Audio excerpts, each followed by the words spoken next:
The Kalorvath looked at the boy and saw nothing worth killing. That was their first mistake. The second was the machine in the basement. Don O'Neill was 14 years old and small for it.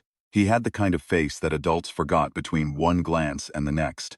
Brown eyes, behind wireframe lenses, a jaw that hadn't decided what shape it wanted to be, hair that grew sideways regardless of what he did to it in the morning.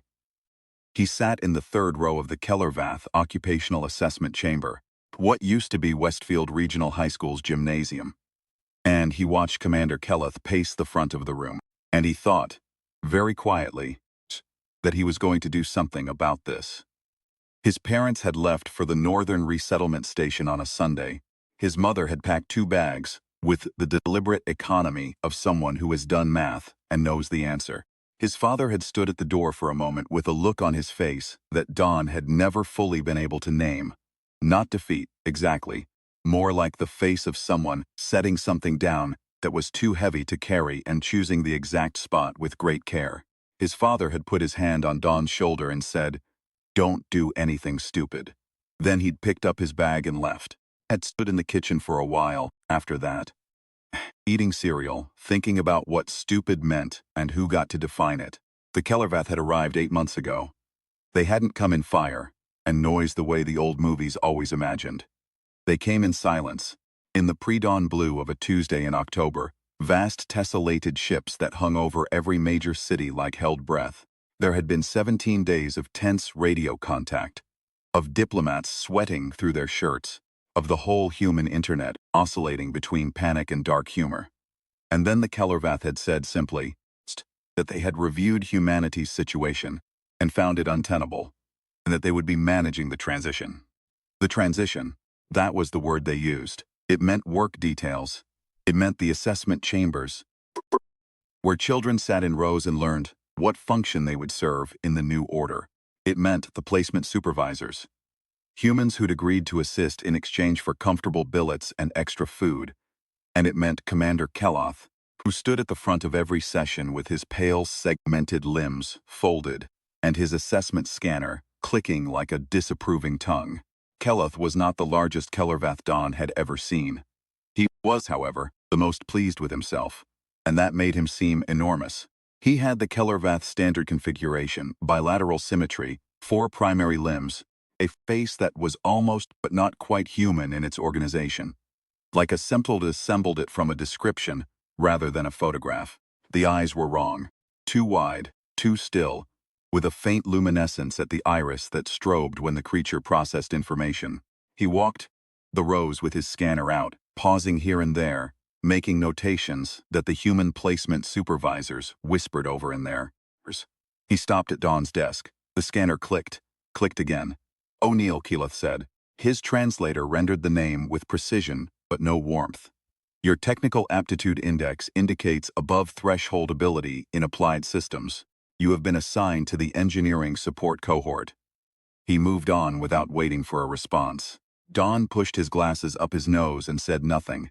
In the seat to his left, his best friend, Lloyd Duffy, was watching the ceiling with the expression of someone doing complicated arithmetic in his head. Lloyd had been doing that a lot lately. Lloyd had the largest brain of anyone Don had ever met, packed into a narrow, slightly apologetic-looking body. He'd been doing something in his foster family's basement for the past 6 weeks. Don had helped him carry parts. He hadn't asked what they were for, because Lloyd always got there faster when he wasn't asked. Lloyd leaned over and spoke at a volume only Don could hear. "The resonance cascade on the beta coil needs another 48 hours, he said. "Maybe 60. "What happens at 60? Don asked. "It either works," Lloyd said, "or the tomatoes explode again. 2 rows ahead of them, Doctor." Peggy Noble sat in the teacher's section with her hands folded on her desk, posture the kind of carefully maintained stillness that a person develops when they've decided not to give anything away. She'd been their science teacher before the Kellervath. She was still their science teacher in the technical cohort, except now the curriculum was alien and the assessments went to Kelleth. She had a quality that Don had always found impossible to name precisely, something about the way she looked at a problem like it owed her an explanation, and a patience that seemed to come from genuine curiosity rather than professional obligation. She was, in Don's considered opinion, the best teacher he'd ever had. She was also, in the placement supervisor's considered opinion, an asset to the Kalorvith occupational program. Keleth liked her. That was the other thing. He stopped at her station whenever he passed through, and his luminescent eyes stayed on her a beat longer than the scanner required. And the translator produced words that were almost polite. Don had watched him closely enough to understand that for a Kelorvath this was significant. They didn't compliment what they didn't intend to own. Keleth was negotiating her formal assignment to his personal research division. It would mean a transfer to the orbiting platform. It would mean she would leave. Dan was going to do something about that too. He didn't tell Lloyd about his plan right away. He spent 3 days watching and thinking, which was how he did most things. He watched Keloth in the assessment sessions. He watched the way the alien commander moved through the room. Not cruelly, exactly, with the specific indifference of something that has never had to care what the objects in its environment thought about it. He watched the human placement supervisors, the way they stood slightly sideways when Keloth passed, the arrangement of their bodies that was technically professional and functionally submissive. He watched Dr. Noble grade technical assessments at her desk and write comments in the margins that no one would ever read because the assessments went straight to bureau. He watched Lloyd. Lloyd was the person Don had known longest, in the way that you know someone when you've been 10 years old together, which is to say completely, and with the particular loyalty that forms before you've learned to be strategic about it. Lloyd had been an orphan for 6 years, living in the foster arrangement that the word living applied to only technically. His Uncle Herb ate loudly and his Aunt May didn't remember things. Lloyd had learned earlier than most people that the space between what adults said they would provide and what they actually provided was where you found out what you were capable of. He was capable of quite a lot. Lloyd's basement laboratory was precisely the kind of space that adults were inclined to dismiss. Half the equipment looked like salvage, because it was. The other half looked like it had been designed by someone who'd read the manuals in a different order than recommended. Tomatoes in various states of structural integrity occupied a shelf along one wall, along with notebooks that Lloyd had filled with handwriting so small and precise, it looked like the output of a very tidy machine. Growth Accelerator was, at its core, a resonance device. Lloyd had explained it 3 times, and Don had understood it twice. The idea was that certain frequencies could induce accelerated cellular development in biological tissue. Tested on the tomatoes, the results had ranged from impressive to catastrophic. The tomatoes that hadn't exploded had grown, in some cases, to the size of human heads, with a structural integrity that had impressed Lloyd and unnerved Don. The biological tissue problem, Lloyd had explained, is that you can't just hit it with a broadband resonance. You need a target frequency that's tissue-specific. Vegetable matter is easy because it's basically just water and fiber. Mammalian tissue is more complex. How much more complex? 12 to the 4th more complex, give or take. And you've solved that? Lloyd had looked at the ceiling again. Define solved. What the machine did, in its current configuration, was accelerate growth selectively and dramatically. Not permanently. That was the key. The resonance effect was inherently unstable at the cellular level, which meant it degraded over time. Lloyd had tested it on a rat. The rat had briefly been the most geriatric rat Don had ever seen, and then, over the course of about 40 minutes, had reverted to something approximating its original age. It was currently eating sunflower seeds in a cage on the lower shelf, and seemed unbothered by its experience. How long does it last? Don had asked. Depends on the baseline age of the subject. Something with a lifespan as short as a rat, maybe an hour. For a human, Lloyd had calculated, maybe 12 to 16 hours. Or to know without testing. That conversation had happened 2 weeks ago. Since then, Lloyd had been refining the machine, and Don had been watching Commander Keleth's negotiations with Dr. Noble's placement supervisor progress with a speed that was starting to feel urgent. He broke into Lloyd's basement on a Wednesday night. He told himself it wasn't really breaking in. Lloyd had given him the spare key 3 years ago, and had never asked for it back, which in Don's interpretation constituted standing permission. He knew Lloyd was visiting his foster uncle's relatives 2 districts over, the monthly courtesy call that Lloyd endured with the patience of someone completing a very long sentence. He knew he had until morning. He sat in front of the machine for a long time before he turned it on. The thing about being 14, Don had decided, was that the world operated on a kind of dimensional incompatibility with you. You could see exactly what was happening. You could see exactly what needed to happen. You had the information. You'd done the reading. You understood the situation with a clarity that felt sometimes almost painful. And none of it mattered, because you were the wrong size. Adults looked at you the way most people looked at a map. Useful maybe, but not the thing itself. Not someone who could sit down at the table. Not someone whose assessment of the situation carried weight. He was going to fix that. The machine hummed. The resonance built through the floor into his feet, a low vibration that made his molars ache. Then it peaked, and the world went very bright. And for a moment, Dan O'Neill was standing in pure white light, with the faint feeling that his bones were adjusting themselves, politely but firmly, to a new set of specifications. Then the light faded. He was taller. He was considerably taller. He pushed his glasses up his nose. Same glasses, slightly different angle now, and looked at his hands, which were larger, the knuckles more pronounced, a few days' worth of stubble already appearing on his jaw, in the manner of someone who'd been growing it since he was 16. He looked in the mirror. Lloyd kept propped against the far wall for the purposes of checking whether his hair was doing the correct thing. A man looked back, about 30 maybe, dark-haired, still wearing the wireframes. Now had a slightly scholarly quality instead of a slightly dorky one. The jaw had made its decision. The shoulders had made their decision. The face was his face, but resolved, finished.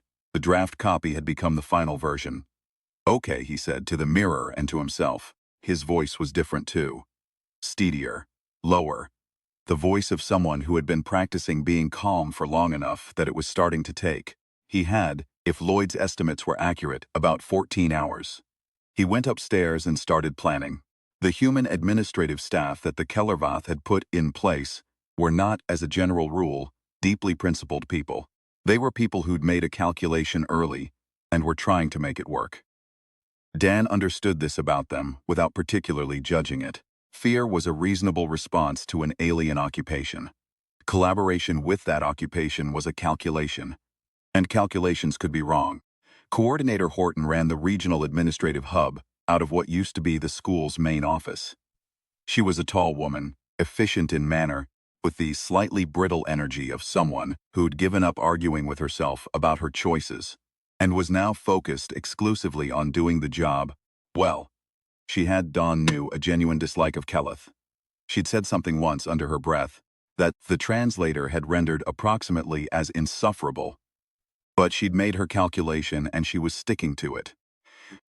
When Don walked into the administrative hub in the morning, wearing a borrowed jacket that fit him approximately well enough, carrying Lloyd's leather binder with the official-looking seal on it, and leading with the kind of unhurried confidence that he'd spent most of the previous night rehearsing, she looked at him for a long moment. "Mr. Poindexter," she said. Harold Poindexter was the human administrator Keeloth had requested from the Central Placement Bureau. Someone to oversee the technical cohort's day-to-day operations, and keep the young humans productive and organized. Dawn knew this because Lloyd had hacked the Bureau's communications 3 weeks and had written down the details in a notebook he'd labeled, simply, contingencies. "That's right," Dawn said. He did not elaborate, because elaborating was what people did when they were nervous. Horton looked at him for one more beat. The way experienced administrators look at paperwork they're slightly suspicious of, and then her posture settled into the efficient mode that was her natural habitat. "We weren't certain on your arrival date," she said.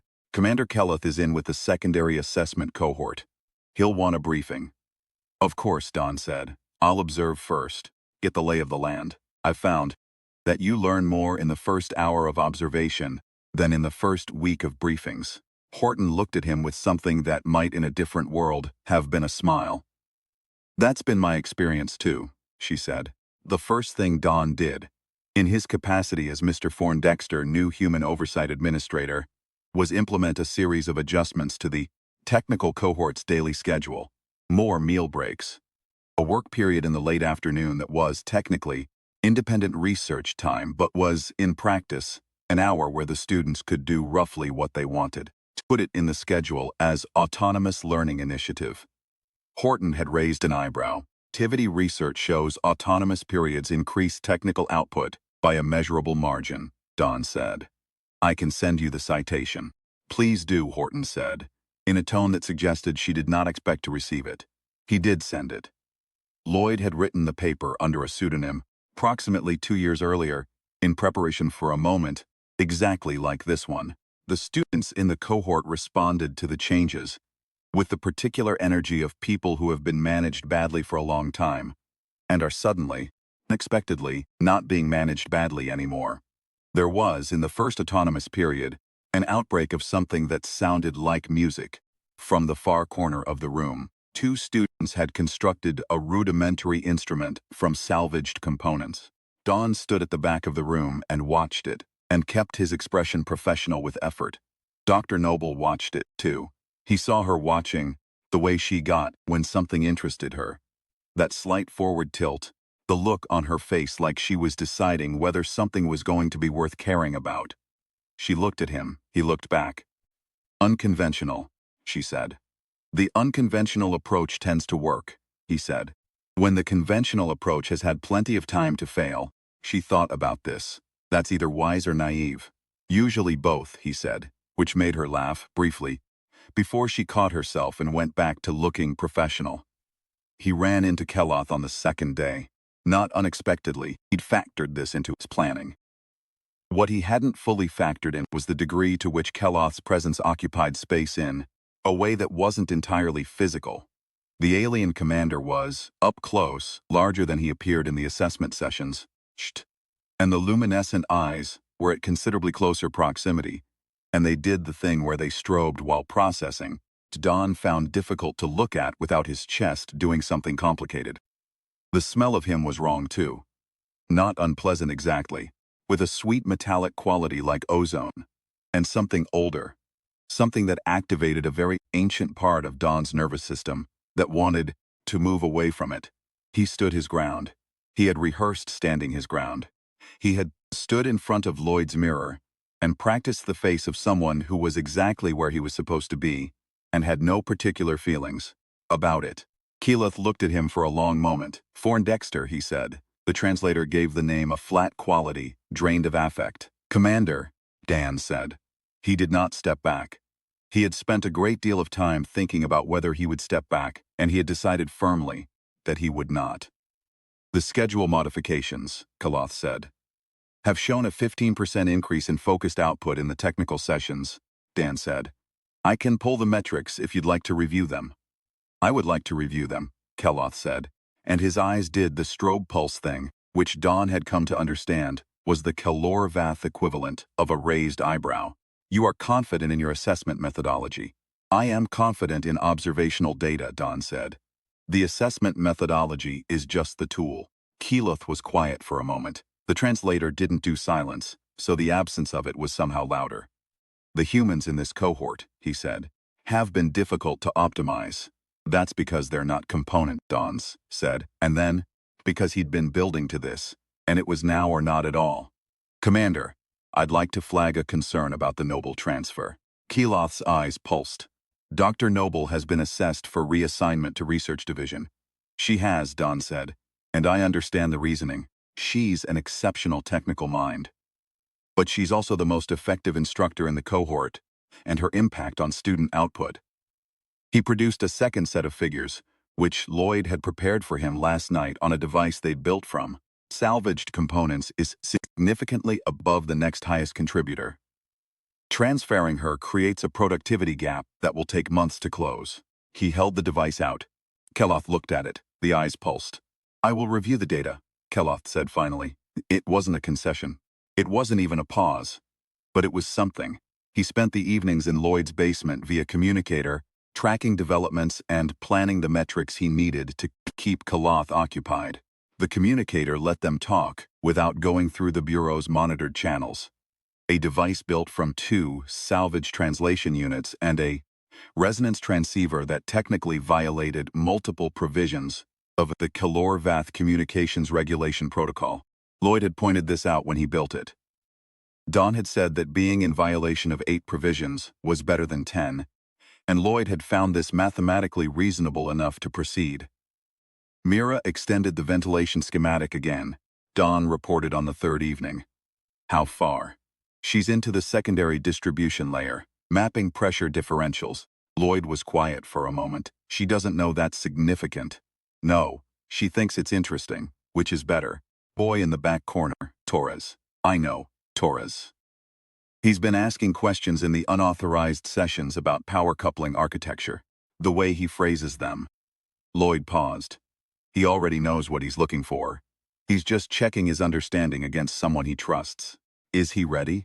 He will be in about a month. Don thought about this. A month was long. A month was also had the right framework, and the right teacher, and the right amount of uninterrupted space, exactly the amount of time needed to make something permanent rather than provisional. He had watched Dr. Noble work for long enough to understand that she paced what she gave the students not according to what they could absorb in a single session but according to what they could carry forward on their own. That was what the Calor-Vath had missed. They were optimizing for throughput, measuring how much information moved from instructors to students per session per hour. They were not measuring whether the students were turning it into something of their own. Unmeasurable. The Calor-Vath didn't trust unmeasurable. Don trusted nothing else. On the 4th morning he arrived early and found Horton already at her desk with the particular alert stillness of someone who has received information they're deciding what to do with. She waited until the room was empty to speak. The anomaly query on Poindexter came back from the bureau, she said, without preamble. There's a discrepancy in the credential file. The photograph doesn't match the personnel record. He kept his face neutral. These administrative systems are notoriously unreliable. They are, she said. I noted that in my response. She looked at him steadily. I also noted that Mr. Poindexter's performance in his first 4 days has exceeded every prior administrator's performance in their first month, and that the cohort's output metrics are already showing movement. She set her tablet face down on the desk. I've seen a lot of administrators come through here. The ones who came because Keloth asked for them, and the ones who came because someone thought it would be good for their record. None of them rearranged the schedule in the first 48 hours. None of them produced a 17-page regulatory challenge against a transfer order. None of them, she paused, and something shifted in her expression. Something that had been formally neutral becoming, briefly, something else entirely. Sat in the back of the workshop rock during the autonomous period and watched the children work without writing anything down. He didn't say anything.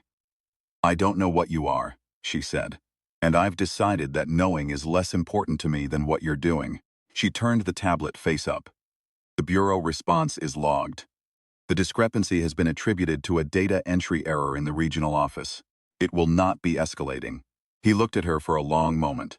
Thank you, he said. Don't thank me, she said.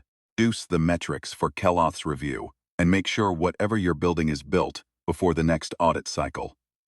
I can manage the bureau once. Can't manage them indefinitely. He nodded. He thought about what she'd given up to make that call. Not much, maybe. Or everything, depending on how things went. For what it's worth, he said, I think you've been making a harder calculation than anyone's given you credit for. She looked at him. The formally neutral expression came back, but the something else was still visible underneath it, the way a photograph shows through the paper when you hold it up to the light. Get back to work, Mr. Poindexter, she said. He got back to work, at the end of the autonomous period, looking at a schematic that one of the younger students had produced. The student, a girl named Mira, 11 years old, with an aptitude for structural design that had prompted Keloth's scanner to click appreciatively, had drawn a detailed cross-section of the Calor-Vath ventilation system, annotated in 3 colors, Dr. Tst. Noble was looking at it with the expression she had when something was interesting, and she was deciding how interesting to allow it to be. She's mapping the distribution architecture, Dr. Noble said, when Dawn stopped beside her. I noticed. It's not in the curriculum. No, Dan agreed. It isn't. She looked at him sideways. You're not going to ask her to put it away. Why would I ask her to put it away? Shh. She looked at him for a moment with an expression that was complicated in ways he didn't entirely know how to read from this side of the age gap. Most of the administrators we've had, she said carefully, would have asked her to put it away.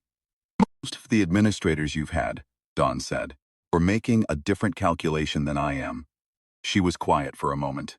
Outside, through the high windows, the sky was its current color, a faint, bruised violet at the edges where the Kellervath atmospheric processors were still adjusting the composition. It had been that color for 6 months. They were all getting used to it. Can I ask you something? She said.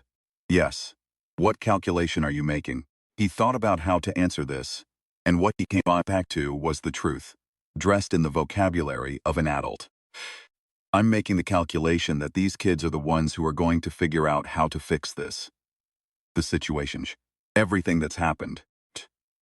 I'm making the calculation that the most important thing I can do here is give them time to think, because they're already thinking the right things. They just need someone to not interrupt them. She looked at him for a long time.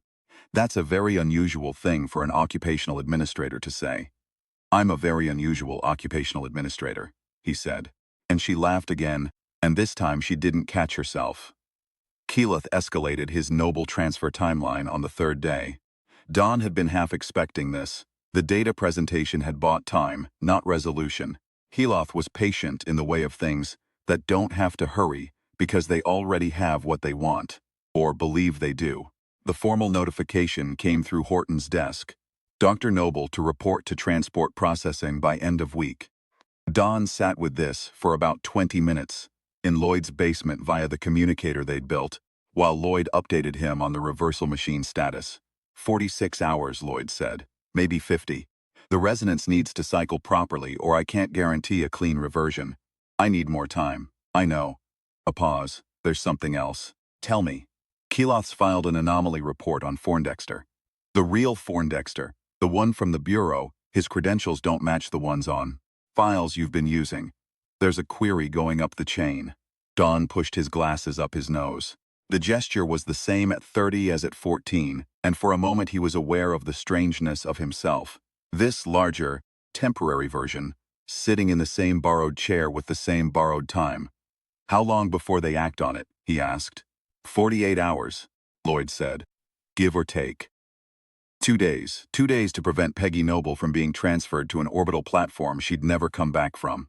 2 days before his cover collapsed. And 50 hours before the reversal machine was ready. He looked at the ceiling. The ceiling didn't have any answers, but looking at it gave him the space to find his own. He thought about what he knew.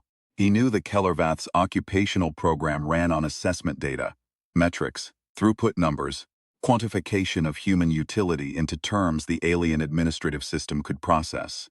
He knew Keloth was pursuing Dr. Noble's transfer because her assessed value was high, and because the Kellervath, despite their considerable intelligence, had a specific and exploitable blind spot. They measured what they could measure, and they assumed that what they could not measure did not exist. They couldn't measure what Dr. Noble did for the cohort in the informal spaces. The way she noticed the students who were struggling before the struggle became visible. The way she knew which ones needed to be pushed and which ones needed to be left alone. The way she turned Mira's unauthorized schematic into a teaching moment instead of a disciplinary incident.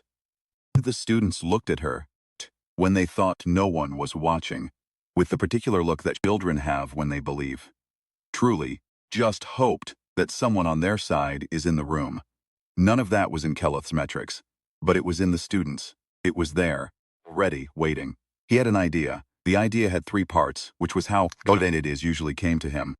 Not all at once, but in sequence, each one unlocking the next the way a key turns tumblers. The first part was the regulatory challenge. He'd already filed it. Lloyd had already drafted it. 17 pages, 3 sections of Kellervath occupational code, a formal cross-referencing that would require 2 layers of review before any transfer could proceed. That bought time. The second part was the students. He needed them to show Keloth something specific, Something the alien commander's scanner would pick up and find genuinely valuable. Something that would make Dr. Noble's continued presence in the cohort appear not as sentiment, but as strategic necessity. He needed Mira's schematic to be visible. He needed Torres's questions to be on the record. He needed the next metrics report to be so persuasive that removing its primary instrument became paper, an administrative error. The third part was harder. The third part was the truth. Not to Keeloth, to Dr. Noble. He sat with this for a long time, in the borrowed chair in Lloyd's basement, with the communicator off and the faint hum of the reversal machine cycling in the background. Check. And he thought about what it meant to tell someone something that fundamentally changed what they thought they were looking at. Thought about the weight of that. And who had the right to put it on someone else. Whether to that question was different when the alternative was an orbital transfer and a permanent one-way trip out of the lives of teen children who needed her. He decided it was different. He decided, and then he sat with the discomfort of the decision for a while longer, and then he got up and went to find her. He spent the next 24 hours calling in every favor, invoking every procedural technicality, and exercising every grain of administrative authority he'd accumulated in 3 days of very productive impersonation.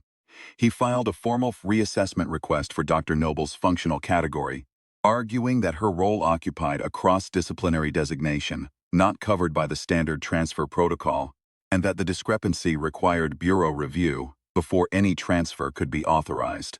He cited 3 different sections of the Kellervath occupational code that Lloyd had spent 2 weeks translating from a document he'd intercepted from their communication network. He submitted 17 pages of supporting documentation. He sent copies to Horton, to the Bureau's Regional Oversight Office, and, on Lloyd's suggestion, to the Kellervath equivalent of an internal audit function. A body that, Lloyd had noted, the field commanders uniformly hated because it existed specifically to slow them down. He bought 4 days. 4 days was enough. Almost enough. The reversal machine was ready in 51 hours. He was in the workshop with Dr. Noble when Keeloth arrived with 2 security personnel and a warrant for Poindexter's detention. He had known they were coming. Horton had sent him a message, brief and pointed, that said only 20 minutes. He had chosen to interpret as a kindness. He had used those 20 minutes to tell Dr. Noble the truth, not all of it, most of it. He told her that Harold Poindexter wasn't real, that he'd engineered his way into the position because he'd seen what Keeloth was doing and understood that it was wrong. And he hadn't been able to think of another way to slow it down. That the documentation battle he'd created was going to hold for another few weeks, maybe longer. Than Ashi function was as thorough as Lloyd believed it to be. That there were 11 students in the cohort who were, at this exact moment, in possession of approximately 40% of the relevant knowledge they needed to address the Kellervath ventilation architecture in a way that would be very inconvenient for the occupation. He did not tell her he was 14 years old. He told himself this was a practical omission. He sat with the small discomfort of this omission as he watched her face while she processed what she was very quiet for a long time. "How long have you been planning this?" she asked. "A while," he said. "The autonomous periods," she said. "Mira's schematic." "It wasn't just Mira," he said, "but yes." Shh. She looked at him with the expression she had when she was deciding how interesting to let something be. And this time she let it be very interesting indeed. "You put 14 children in the position of knowing things that could get them hurt," she said. And it wasn't accusatory, it was direct, which was different. It was the kind of directness that came from taking a thing seriously enough to say it, plainly. "I put 14 children in the position of knowing things that could help them," he said. "What they do with that is their decision. I wasn't going to make it for them." He paused. "That's why I needed you to stay." She looked at him. "They'll listen to you in ways they won't listen to anyone else," he said. "You know which ones are ready to move and which ones need more time. I don't have that knowledge. I haven't been here long enough, you have." Outside, in the corridor, he could hear the sound of Kellervath's security personnel moving with the particular flat efficiency of things that had decided what they were going to do and were now doing it. "You need to go," she said. I need about 3 minutes, he said. I'll give you 5, she said, and turned to face the door. And there was something in her posture. The exact same quality she'd had at the front of every classroom. The patient certainty that the correct solution was available and that it was going to be found. That made his chest ache with a feeling he would. Been embarrassed to name at 14 and was only slightly less embarrassed to name now. He went out the back corridor. Lloyd was waiting in the basement, with the reversal machine powered and ready, and the expression of someone who had been running scenarios for 51 hours and was relieved to be at the end of them. The tomatoes, Don said, as he settled in front of the machine. Clean reversion on all 14 test subjects, Lloyd said. No secondary effects. The anomaly report marked it as a bureau processing error. She seemed to think Poindexter's record had some irregularities before he arrived. A pause. She's quite something, Horton. She made a calculation, Don said. She's reconsidering it. The audit function came back, Lloyd added. Keeloth is under a formal efficiency review. Apparently, 17 pages of cross-referenced code violations is exactly as annoying to a Kellervath administrative system as you hoped. Good, Don said. The students, Lloyd said, Mira's group. They've extended the schematic. Don was quiet for a moment. How far? Far enough, Lloyd said. They'll need guidance. Careful guidance. They'll need. Someone who knows which ones are ready, Don said. Yes. He nodded. The machine hummed. He thought, for a moment, of the face in Lloyd's mirror. The finished version, the resolved draft. And then he thought of everything that face had been able to do in 3 days that the original face would not have been permitted to try. The table he'd been allowed to sit at. The conversations he'd been allowed to have. The 5 extra minutes given by someone who'd decided, on not very much evidence, that he was worth trusting. He thought about Mira's schematic. He thought about 11 students who were, at this moment, in possession of knowledge that the Kellervath could not quantify and therefore had not thought to prevent. The Kellervath had been managing the transition. That was the word they used. He was going to do something about that word. The resonance built through the floor. He let it take him back. 14-year-old Don O'Neill pushed his glasses up his nose and looked at the ceiling of Lloyd's basement and thought about what comes next. He was the right size again. He was technically no one. A student in the engineering cohort, small for his age, with a face that adults forgot between one glance and the next. He had 11 students with schematics they didn't fully know how to use yet, teacher who now knew approximately 90% of the truth about what had happened and had chosen, as near as he could tell, not to report it, and Kellervath commander, who was currently 3 weeks deep in an audit process that Lloyd estimated could run for another 3 months. 3 months was a long time. 3 months was, if used correctly, enough. The students will need access to more detailed technical data, he said. The orbital platform's ventilation specs. I can get those, Lloyd said, and they'll need someone to organize the sessions. Quietly. Someone who knows how to do that without Keloth's people noticing. Horton, Lloyd said. Maybe. Or Noble. He was quiet for a moment. She knows now. Not everything, but enough. Lloyd was looking at the ceiling too. When this works, he said. And I believe it will work. It has to work, Don said. When it works, Lloyd said. Patient. And precise in the way he always was when he knew something that hadn't yet been accepted. They're going to ask who planned it. Don thought about Harold Poindexter, who had never existed and never would. The borrowed face. The borrowed voice. The borrowed authority that had been enough, for 3 days, to plant what needed to be planted. He thought about the 5 minutes at the workshop door. He thought about the 11 students and their extended schematic, working in the autonomous periods that no one had thought to cancel yet. It doesn't matter who planned it, he said. What matters is what they build. Lloyd thought about this for a while, in the way he thought about things, systematically from all angles, with the thoroughness that made him occasionally irritating and consistently right. Okay, he said. But for what it's worth, he paused. And there was something in his voice that was different from his usual register. Something that had the quality of something important being said quietly. I think you were worth the tomatoes. Don laughed. It was a 14-year-old laugh again, slightly too loud, slightly undignified, and it felt exactly correct. Outside, The sky was the bruised violet of the atmospheric processors. Down the street, the Calorvath assessment schedule was posted for next week. In the cohort workshop, somewhere between the authorized schematics and the unauthorized ones, the work was already happening. The Kellervath had looked at the boy and seen nothing worth managing. That was still their mistake. The difference now was that the boy knew it. He picked up Lloyd's notebook. He turned to a fresh page.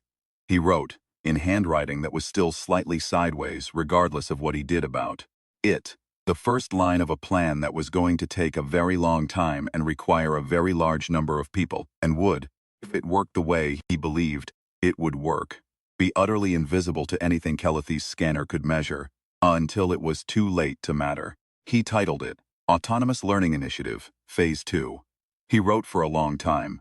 The tomatoes on the shelf sat in their 14 frames, firm and complete, and very patient, having been through something and come back from it and emerged, against all reasonable expectation. 3 months later, the ventilation architecture of the Calorvath orbital platform above Westfield Regional District experienced a cascading resonance failure that the engineering diagnostics team could not explain and could not stop. The platform's atmospheric regulation systems began, slowly but consistently, to produce an air composition that the Kellervath found deeply uncomfortable and that human physiology found entirely unproblematic. It was not an attack. Nothing was damaged. No one was hurt. It was simply a technical discrepancy that the Calorvath engineers could not resolve, because the problem had been introduced at a level of abstraction they didn't know to look for. Woven into the infrastructure by 14 students who had been given an hour each afternoon to think freely, guided by a teacher who knew which ones were ready and which ones needed more time, working from a schematic that had started as a child's unauthorized curiosity and become, in the hands of people who understood what they were looking at, something rather more significant. Commander Keleth filed 17 reports. He requested a technical review. He submitted the discrepancy to the Bureau's Infrastructure Division, which was also, at this point, deeply occupied with a formal efficiency audit that had expanded in scope 3 times since its initial filing. The audit had been, by all accounts, extremely thorough. The audit had found things. The audit had, in the efficient language of administrative accountability, generated consequences. His transfer request for Dr. Peggy Noble remained suspended, pending Bureau review for a further 6 months. By then, the audit had produced findings that reassigned Keleth to an administrative position on a different planet entirely, and the new oversight commander was a creature of considerably less personal ambition who found that the humans in her district were, on the whole, competent and motivated and didn't require much managing. She noted, in her first assessment report, that the technical cohort showed unusually high autonomous output. She marked this as satisfactory and moved on. What the report did not capture, because it was not designed to capture it, because no assessment instrument the Kellervath had ever developed could capture it, was the particular quality of those afternoon hours, the way the cohort worked during the autonomous periods. Not silently, not noisily, but with a kind of low murmuring industry, the sound of people who have been given something real to do and are doing it. Mira at her table with her ever-expanding schematics, the borders of which had long since left the page and were now covering most of a spare wall panel. Torres and his 2 closest collaborators bent over the coupling architecture, arguing in quiet voices about tolerances and thresholds, and what the word acceptable meant when you were the ones setting the standard, the younger ones.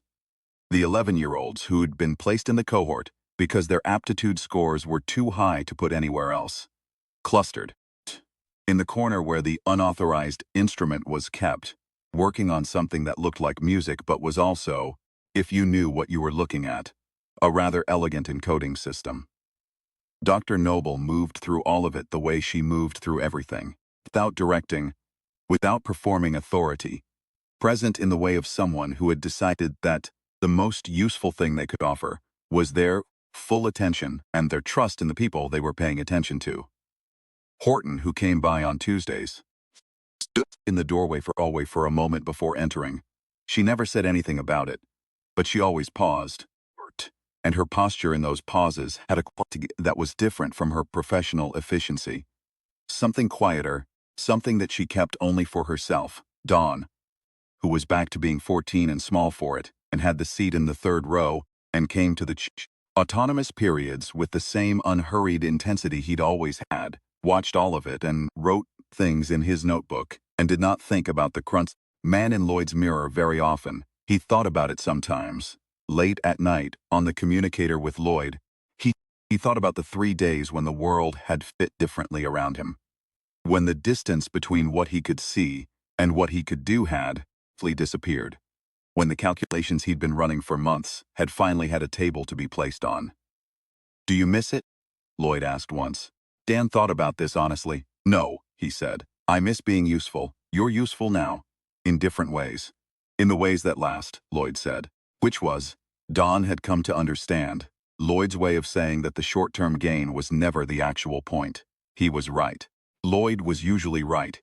It was occasionally irritating and always valuable. And Dawn had long since made his peace with both. In Lloyd's basement, the growth accelerator sat on its table, powered down, the resonance coils cooling to room temperature. On the shelf, teen tomatoes sat in their frames, improbably large, structurally sound, and completely ordinary in the way that things are when they've survived something and decided to get back to the work of being themselves. Donophil pushed his glasses up his nose. He thought about the man in the mirror. He thought about 5 minutes given freely. Someone who had looked at a thing and decided to trust it on the evidence of itself rather than the evidence of its category. He opened the notebook to a fresh page. He thought about the Kellervath who were still here, who still had their ships and their bureau, and their scanners, and their assessment protocols, and their formal definitions of what constituted a resource worth protecting. He thought about 14 students who were, at this moment, building something that didn't have a formal definition, something the scanners couldn't measure, something that lived in the space between authorized and unauthorized, between what was permitted and what was possible, between the map and the territory it was slowly, carefully, invisibly remaking. He thought about the fact that the Kellervath had looked at a gymnasium full of children and seen a cohort to be optimized. He thought about the fact that they had looked at a boy of 14 and seen nothing worth managing. He thought about the particular quality of that mistake.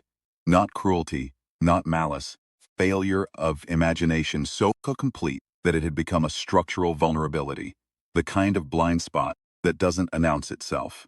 He started writing. The handwriting was slightly sideways.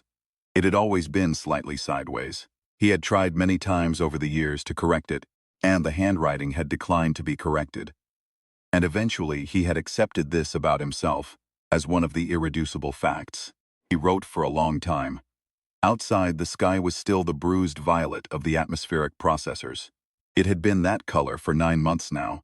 They were all, in their various getting used to it, or not getting used to it, which was a different thing, a better thing, the thing that kept the notebooks filling up, and the schematics growing and the questions alive in the minds of people who had decided, reasons the scanners could not locate or quantify, that the situation was not acceptable, and the situation was not permanent, and the difference between those two facts was, in the right hands, exactly enough to work with. He titled the new page, Autonomous Learning Initiative, Phase 2. He kept writing.